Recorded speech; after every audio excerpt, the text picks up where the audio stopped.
السلام علیکم، میں ہوں کرام اللہ جویا، میرے ساتھ موجود ہیں فیضان رضوی صاحب۔ اس ویلاگ میں ہم مشرق وسطیٰ سمیت دنیا بھر کی اہم ترین خبریں جو ہیں اس کو شامل کریں گے۔ سب سے پہلے جو ہے مشرق وسطیٰ کی طرف بڑھتے ہیں اور اس کی موجودہ صورتحال جو ہے وہ فیضان صاحب سے جانیں گے۔ فیضان صاحب، اس وقت کیا صورتحال ہے مشرق وسطیٰ کی؟ اچھا، غزہ کی صورتحال میں آپ کو بتا دوں، ایک تو میں نے واٹس ایپ چینل کے اوپر کچھ ویڈیوز بھی شیئر کی ہیں، کامنٹس باکس میں آپ کو واٹس ایپ چینل کا لنک مل جائے گا۔ اکرام صاحب، گاڑیاں دوڑائی جا رہی ہیں، نماز پڑھ رہا ہے ایک غزہ کا معصوم فلسطینی، اور اس کے اوپر جو اسرائیلی سیٹلر ہے، اب یہ اسرائیلی فوجی تو الگ کاروائیاں کر رہے ہیں، سیٹلرز بھی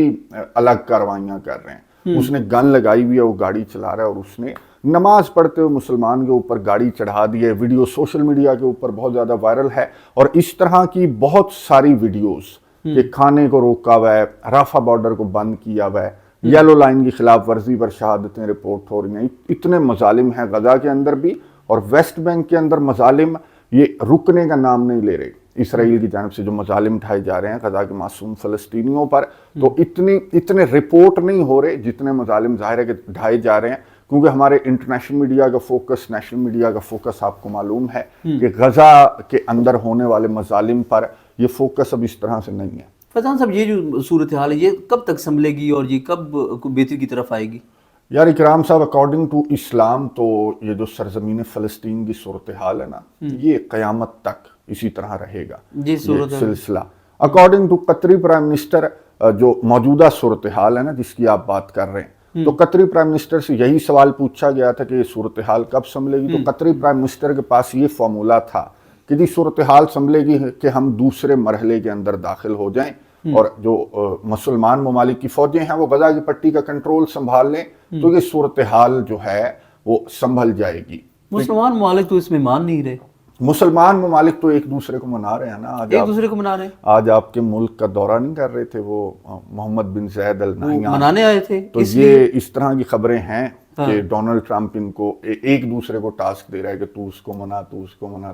کہ بھائی دوسرے مرحلے میں آؤ، تو یہ سلسلہ جو ہے وہ آگے بڑھے گا، جو جنگ بندی کا معاملہ ہے نا وہ آگے بڑھے گا۔ لیکن وہی جو آپ بات کر رہے ہیں کہ مسلمان ممالک اس نقطے پر نہیں مان رہے کہ جی حماس کو اگر ڈسارم کرنا ہے تو پھر تو نہ پاکستان، نہ آذربائیجان، نہ یہ متحدہ عرب امارات وغیرہ یہ غزہ کی پٹی کے اندر جانے کے لیے تیار نہیں ہے۔ ایتھیوپیا وغیرہ سے رابطہ کیا جا رہا ہے امریکہ کی جانب سے، لیکن جو حماس کی جماعت ہے اور جو فلسطینی ہیں وہ مسلمان ممالک کی فوجوں پر سیٹسفائیڈ ہیں۔ مسلمان ممالک کی فوجیں آئیں، سرزمین فلسطین ہے۔ اب یہ تو نہیں کہ ٹیکنوکریٹ گورنمنٹ بھی امریکہ اور برطانیہ، جرمنی وغیرہ ان کے نام سامنے آ رہے ہیں، امریکہ، برطانیہ، جرمنی، اٹلی، یہ ٹیکنوکریٹ گورنمنٹ جو عبوری حکومت، عبوری سیٹ اپ ہوگا نا غزہ کا، تو وہ یہ ممالک ہوں گے، تو پھر جو سیکورٹی کی صورتحال ہے وہ تو ایٹ لیسٹ مسلمان ممالک کے ہاتھ میں ہو، تو پھر حماس کی جماعت بھی اس پر مطمئن ہے اور فلسطینی بھی اس پر مطمئن ہے، لیکن مسلمان ممالک مطمئن نہیں ہے۔ جو ڈیوٹیاں امریکہ لگانا چاہ رہا ہے، ان کو سونپنا چاہ رہا ہے کہ جی حماس کی جماعت سے جا کر تم نے لڑنا ہے، ان سے ہتھیار لینے ہیں، تو اب یہ ایک دوسرے کو منا رہے ہیں۔ ڈونلڈ ٹرمپ بہت امپورٹنٹ ملاقات کرے گا، آگے چل کر اس پر بات کریں گے اس ملاقات پر، تو یہ دوسرے مرحلے کو لے کر ابھی تک کوئی بڑا فیصلہ، یہ منانے کا سلسلہ بھی چل رہا ہے۔ فیضان صاحب، منانے کا یہ جو سلسلہ ہے، ابھی آپ بھی جیسے بتا رہے ہیں ہمارے ملک میں ایک بڑا اہم جو ہے وہ دورہ ہوا، تو کیا مان سکتے ہیں مسلمان ممالک ایک دوسرے کو منا سکتے ہیں جیسے امریکہ چاہتا ہے، یا پھر کوئی درمیان کا راستہ نکلے گا؟ اچھا دیکھیں، سب سے پہلے تو مسلمان ممالک کو یہ جتنے مظالم میں نے آپ کو بتائے غزہ کی پٹی کے اندر، یہ تو اب تو یہ جنگ بند ہے، یہ جنگ بند ہے مسلمان لیڈرز کے مطابق۔ حالانکہ 2 سال جتنی نسل کشی تھی، جتنے مظالم تھے، تو مسلمان ممالک کو تو چاہیے یہ تھا کہ اسرائیل کے خلاف یہ ہتھیار اٹھاتے، لڑتے، غزہ جاتے۔ اب حماس کے خلاف جانے کو لے کر ان پر اس لیے اتنا زیادہ پریشر ہے کیونکہ جب وقت تھا تو انہوں نے نہ ہتھیار اٹھائے، نہ یہ غزہ کی پٹی کے اندر گئے۔ اب یہ آج جو نائجیریا کے اندر امریکہ کی بمباری رپورٹ ہوئی ہے، نائجیریا میں امریکہ کی بمباری، نائجیریا میں امریکہ نے بمباری کی، اور ڈونلڈ ٹرمپ نے موٹا موٹا لکھا اپنے ٹروتھ سوشل کے اوپر، بولڈ لکھا ہوا ہے، آپ جا کر دیکھ سکتے ہیں کہ جی نائجیریا کے اندر کرسچنز کو ٹارگٹ کیا جا رہا تھا، تو ہم نے نائجیریا کے اندر بمباری کی ہے، اور اگر کرسچن کمیونٹی کو اسی طرح سے ٹارگٹ کیا جاتا رہا نائجیریا کے اندر تو ہم پھر سے بمباری کریں گے نائجیریا کے اندر۔ یعنی کہ اس کو کرسچنز کی بھی اور جو یہودی ہیں ان کی بھی اس کو فکر ہے، اور یہ بمباری کر دیتا ہے، جا کر نائجیریا میں بمباری کر دی ڈونلڈ ٹرمپ نے، اور یہاں پر مسلمان ممالک کو یہ ٹاسک سونپنا چاہ رہا ہے کہ ہم بھی مسلمانوں کو مار رہے ہیں فلسطین کے، اور تم لوگ بھی آ کے اس کو مارو ان کو۔ تو مسلمانوں کو غیرت جو ہے وہ نہیں جاگتی کہ وہ سارے مل کے جو ہیں وہ مسلمانوں کو جو مار رہے ہیں تو ان کے خلاف اٹھ کھڑے ہوں؟ اچھا، یہ صرف جو اسٹرینتھ ہے نا یا بمباری، یہ اس طرح سے نہیں کر رہا امریکہ بھی، اسرائیل بھی، اب یہ اس طرح کا بہانہ لیتے ہیں، 7 اکتوبر کا بہانہ لیا گیا، اب یہ جو نائجیریا کے اندر اس نے بمباری کی تو کر تو یہ اس لیے رہا ہے کہ جی کرسچن کو ٹارگٹ کیا جا رہا ہے، لیکن کہا اس نے یہ کہ جی داعش جو ہے وہ نائجیریا کے اندر سر اٹھا رہی ہے اور وہ کرسچنز کو ٹارگٹ کر رہے ہیں جو داعش کے دہشت گرد ہیں نا۔ حالانکہ نائجیریا کی گورنمنٹ نے کہا، نائجیریا کی گورنمنٹ نے امریکہ کو خود کہا تھا اور ان کو لوکیشن بھی خود بتائی تھی نائجیریا کی گورنمنٹ نے کہ یہاں پر تم نے آ کر بمباری کرنی ہے۔ اب جو نائجیریا کے اپوزیشن لیڈرز ہیں وہ یہ کہہ رہے ہیں کہ تم نے صحیح نہیں کیا کہ ایک امریکہ کو انوالو کر کے تو آئے روز بمباری کرے گا۔ اچھا، نائجیریا کی گورنمنٹ نے یہ کہا کہ یہ بات غلط ہے کہ یہ کرسچنز کو ٹارگٹ کر رہے ہیں، یہ جو داعش کے دہشت گرد ہیں یہ بلا تفریق یہ مسلمانوں کو بھی ٹارگٹ کر رہے ہیں، یہ کرسچنز کو بھی ٹارگٹ کر رہے ہیں نائجیریا کے اندر۔ تو اس کو یہ ریلیجیس لڑائی کا رنگ دینا ڈونلڈ ٹرمپ کی جانب سے، اس کو خیر نائجیریا نے بھی غلط قرار دیا۔ تو یہ بڑی ڈپلومیسی سے چلتے ہیں یہ امریکہ، اسرائیل وغیرہ، اور یہ دہشت گردی کا میں نے آپ کو بتایا تھا نا کہ جب ان کا کوئی اس طرح کا گورا اس طرح کا کچھ کرتا ہے نا یا کوئی کرسچن اس طرح کا کچھ کرتا ہے تو کہتے ہیں گن وائلنس ہے یا ڈپریشن میں تھا، اور اگر کوئی مسلمان کرے تو سیدھا دہشت گرد، ریڈیکل اسلام۔ لیکن دوسرے مذاہب کے لیے یہ جو اسرائیل کے اندر، یہ فلسطین کے اندر کر رہے ہیں جو اسرائیلی، میں نے آپ کو کہا تھا جیوز جو ہیں وہ اور ہیں، یہ صہیونی ہیں، اور ان کو ریڈیکل کیوں نہیں کہتے، ان کے لیے یہ ٹرم کیوں نہیں استعمال ہوتی، صرف مسلمانوں کے لیے رکھی ہوئی ہے بچا کے ڈونلڈ ٹرمپ نے، تو یہ اس طرح سے لے کر چل رہے ہیں۔ فیضان صاحب، داعش کی جو کارروائیاں ہیں وہ بڑی رپورٹ ہو رہی ہیں، شام میں بھی داعش کی کارروائیوں کو رپورٹ ہوئی ہیں، یہ کیا معاملہ چل رہا ہے؟ اچھا، داعش کی کارروائیاں اگر آپ نائجیریا کو بھی لے لیں، تھوڑا سا پیچھے چلیں تو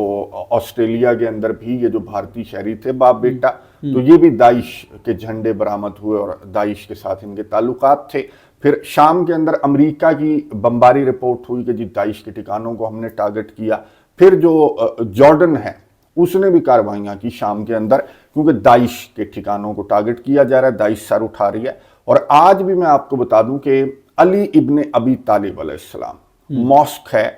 شام کے اندر، ہومس کے اندر شام میں، وہاں پر فرائیڈے تھا، فرائیڈے پریئر کے بعد یہ دھماکہ رپورٹ ہوا۔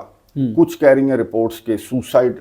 بم بلاسٹ تھا، اور کچھ میں یہ کہا جا رہا ہے کہ جی پلانٹ کیا ہوا تھا پہلے اس مسجد کے اندر۔ بہرحال ابھی تک جب ہم ویڈیو ریکارڈ کر رہے ہیں تو 8 شہادتیں اور 18 زخمی رپورٹ ہوئے ہیں مسجد کے اوپر اس حملہ، جس کی ذمہ داری بہرحال داعش نے ابھی تک تو قبول نہیں کی، لیکن نام آ رہا ہے کہ جی داعش، جس طرح سے داعش سر اٹھا رہی ہے شام کے اندر اسپیشلی، تو یہ کہا جا رہا ہے کہ ہومس کے اندر یہ کارروائی جو ہے، الوی کمیونٹی ہومس کے اندر، الوی کمیونٹی بہت زیادہ ہے، کرسچنز بہت زیادہ ہیں، تھوڑے بہت سنی بھی ہیں وہاں پر، لیکن یہ کرسمس کے دن ٹارگٹ کیا گیا ہے جو الوی کمیونٹی ہے، ان کو ٹارگٹ کیا گیا، علی بن ابی طالب جو ماسک ہے اس کو ٹارگٹ کیا گیا۔ شام کی حکومت جو ہے وہ اب تحقیقات کر رہی ہے، کیونکہ داعش اگر کوئی کارروائی کرے تو داعش جو ہے وہ فوری طور پر ذمہ داری قبول کرتی ہے، لیکن یہ داعش کا ہی میں آپ کو دکھاؤں گا، یہ نام سامنے آئے گا، اور داعش کا پہلے بھی جو ٹارگٹ تھا جو اب داعش سر اٹھا رہی ہے نا، تو پہلے بھی اس طرح کی مساجد کو، اس طرح کے جو مقدس مقامات ہیں شام کے اندر، تو ان کو داعش کی جانب سے ماضی میں بھی ٹارگٹ کیا جاتا رہا۔ یہی وجہ ہے کہ آیت اللہ علی خامنائی جو ایران کے سپریم لیڈر ہیں، اور ابھی ریسنٹلی دوحہ فورم کے دوران جو جواد ظریف ہیں ایران کے آفیشل، تو ان سے یہی سوال پوچھا گیا کہ آپ ہر جگہ مداخلت کرتے ہیں، لبنان کے اندر حزب اللہ، شام کے اندر آپ نے حزب اللہ اور مزاحمت کے اہلکار، تو یہ کیا وجہ ہے؟ تو آیت اللہ علی خامنائی نے بھی اور جواد ظریف نے یہی جواب دیا تھا کہ جی مقدس مقامات کی حفاظت اور ہماری جو کمیونٹی ہے اس کی حفاظت، داعش جیسی تنظیموں سے حفاظت کے لیے ہم وہاں پر موجود رہتے ہیں۔ اور پھر تیسرا اسرائیل کے خلاف جو مزاحمت ہے تو اس کا حصہ ہے شام کے اندر جو بھی ایران کی انوالومنٹ ہے۔ تو یہ داعش تو سر اٹھا رہی ہے اور بہت زیادہ کاروائیاں داعش کی رپورٹ ہو رہی ہیں، اور شام کی حکومت بھی امریکہ، جارڈن اور ترکیہ کے ساتھ مل کر جو ایس ڈی ایف کے فائٹرز ہیں ان کے خلاف بھی شام کی حکومت بہت زیادہ کاروائیاں کر رہی ہے، اور کوشش کر رہی ہے کہ شام کے اندر یہ جو حالات ہیں جو بشار الاسد کے جانے کے بعد بہت زیادہ ٹک جانے چاہیے تھے، لیکن اسرائیل کی ہزاروں سٹرائکس رپورٹ ہوئی ہیں. ترکیہ الگ لڑ رہا ہے ایس ڈی ایف کے فائٹرز سے، پھر جارڈن اور امریکہ کی جو بمباری ہے وہ بھی شروع ہو چکی، اور پھر یہ جو بم دھماکے وغیرہ ہیں یہ بہت زیادہ ہو رہے ہیں. صاحب داعش کی ان کارروائیوں پر کیا رد عمل سامنے آیا ہے؟ اچھا، شام کی حکومت تحقیقات کر رہی ہے، اور شام کی حکومت کی جانب سے امریکہ اور جارڈن وغیرہ کے ساتھ مل کر، ترکیہ کے ساتھ مل کر، یہ جو بھی یہ اس طرح کی سچویشن ہے شام کے اندر، تو اس کو کنٹرول کرنے کی کوشش کر رہے ہیں احمد الشرہ. اور اس سچویشن کا فائدہ اٹھا رہا ہے اسرائیل. یہاں سے انٹر ہو جاتا ہے کہ یہ ہم یہاں کارروائی کر رہے ہیں، یہاں کارروائی کر رہے ہیں، جو بیت جن وغیرہ ہے وہاں تک چلا جاتا ہے اسرائیل. اب یہ نقشہ میں آپ کو دکھا رہا ہوں، یہ نقشہ جو ہے وہ شام کی فورن منسٹری کی جانب سے یہ نقشہ جاری کیا گیا. اور یہ نقشہ میں آپ کو اس لیے دکھا رہا ہوں کہ اس نقشے کے اندر، جس میں شام کا نیا جھنڈا تو ہے اور شام کی نئی فورن منسٹری کی جانب سے یہ نقشہ جاری کیا گیا، ان کے آفیشیل پیج کے اوپر آپ کو نظر آئے گا. اس میں شام کا نیا جھنڈا تو ہے 3 ستاروں والا، لیکن اس میں گولان ہائٹس نہیں ہے. گولان ہائٹس ہی نہیں ہے؟ گولان ہائٹس نہیں ہے. گولان ہائٹس جس پر اسرائیل قابض ہے، بلکہ گولان ہائٹس سے بھی آگے جا رہا ہے اسرائیل. تو گولان ہائٹس سے بھی آگے ایک بفر زون جو نیتن یاہو ہے وہ بنانا چاہتا ہے. لیکن شام کی حکومت نے یہ اس طرح سے کچھ جو میڈیا آؤٹ لیٹس ہیں، جیسے RT ہے نا، رشیا ٹوڈے، اس کے اوپر ایک بہت تفصیلی رپورٹ ہے، وہ میں واٹس ایپ چینل کے اوپر شیئر کر دوں گا، کہ شام نے یہ سائلنٹلی میسج دے دیا اسرائیل کو، تحفہ دے دیا کہ یہ گولان ہائٹس ہم نے تیرا تسلیم کر لیا، لیکن آگے نہ بڑھنا. تو یہ بڑا شام کی جو حکومت ہے یہ حالات کو کنٹرول کرنے کی کوشش کر رہی ہے. ایون کہ اس حد تک چلی گئی کہ انہوں نے گولان ہائٹس ہی دے دی ہیں بھائی. اب آفیشیل یہ نقشہ میں نے آپ کو بتایا کہ انٹرنیشنل میڈیا کے اوپر رپورٹ تو کیا جا رہا ہے، لیکن کوئی آفیشیل جو سٹیٹمنٹ ہے وہ شام کی حکومت کی جانب سے سامنے نہیں آئی کہ بھائی اس نقشے کے پیچھے راز کیا ہے. کوئی اس طرح کی بات چیت جو ہے، اس طرح کا معاہدہ طے پا گیا کہ آپ تسلیم کر لیں گے اسرائیل کے قبضے کو.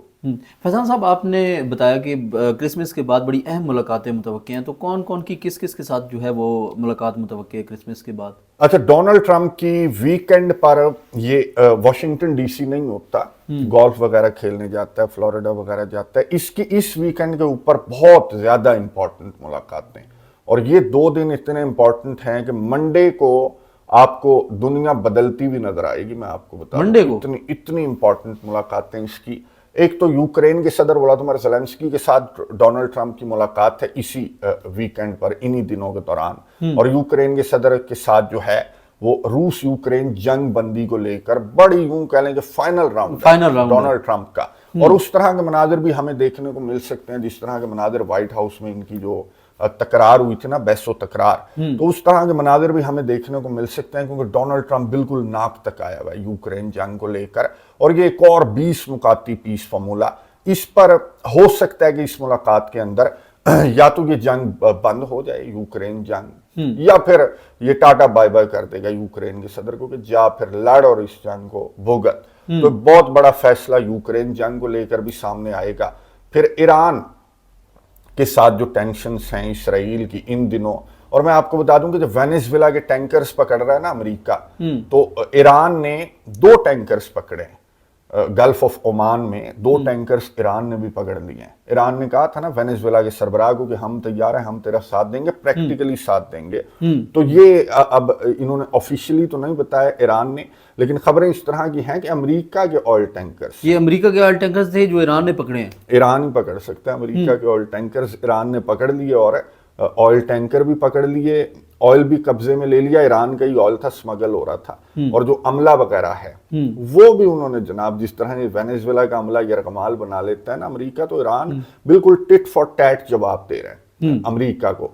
وینیزویلا کے بہاف پر بھی پھر مشرق وسطیٰ کے اندر ان کی الگ، ان کی تو اپنی ایک جنگ ہے، نیوکلیئر جو معاملات ہیں اس کو لے کر یہ ٹینشنز بہت زیادہ ہائی ہیں. ایران کی ڈرلز کے بعد نیتن یاہو ملاقات کرے گا، دوسرا لیڈر. ایک تو ایک چھوٹا صہیونی جو یوکرین کا صدر ہے، پھر بڑا صہیونی. انہی دنوں کے دوران 28 دسمبر کو ان کی ملاقات، 28-29 دسمبر کو یہ نیتن یاہو ملاقات کرے گا. غزہ جنگ بندی کا دوسرا مرحلہ اور ایران کے خلاف دوسری جنگ. ایران کے خلاف دوسری جنگ، یہ حملہ کرنا چاہ رہا ہے اسرائیل. ایون کہ اسرائیل کے وزیر اعظم نیتن یاہو نے $100 بلین سے زیادہ